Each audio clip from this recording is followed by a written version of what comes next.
Turning back to President Obama's Supreme Court nomination, I'm joined now by Republican Senator Orrin Hatch of the Judiciary Committee. Senator Hatch, good to see you. Thanks for joining us. Well, thank you. Nice to be with you. So, Senator, I want to read you back something you told Newsmax on Friday. Quote, Obama could easily name Merrick Garland, who is a fine man. He probably won't do that because this appointment is about the election, so I'm pretty sure he'll name someone the liberal Democratic base wants. So theoretically, you must be thrilled President Obama followed your suggestion.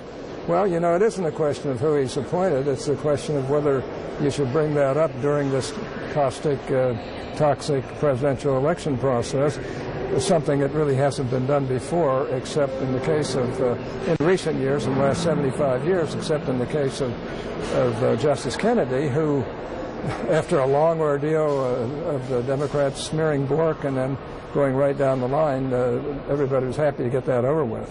So when was the cutoff? I mean, you're saying this is because this is in the middle of a toxic election year. If this vacancy had emerged last November instead of last month, would it then have been okay to try to fill the seat? It probably would have. Now, to make a long story short, Joe Biden, when he was chairman of the committee, said in 1992 that a year before, he said you should not, that Bush should not be able to bring up a president, or the president shouldn't be able to bring up a Supreme Court justice during a presidential year.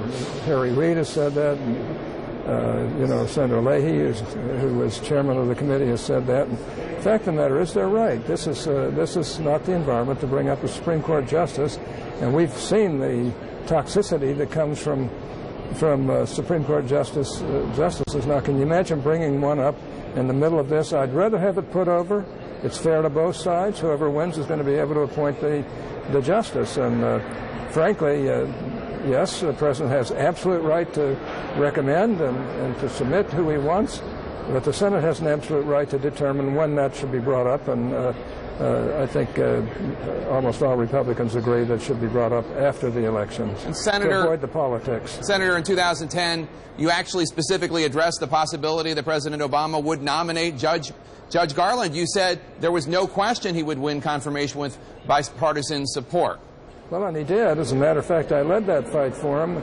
You know, he's a fine man. I have no problem with liking, you know, the judge. I mean, he's a good judge. Now, I haven't looked at his opinions for 19 years, and we're not talking about a Circuit Court of Appeals judgeship. We're talking about the highest court in the land, a court of final decision-making where it's a court of final appeal in this country. So it's a much more serious thing, and I can quote you Democrat after Democrat who, when Republicans were in control, said you can't do this. And you know, so now that the ox is gored, I mean, they of course would like to just be able to run right over you, and the Republicans aren't going to let them do that. Of course, if theoretically, if Hillary Clinton gets the nomination and wins in November, you might end up with a much younger and much more liberal Supreme Court nominee in front of your committee.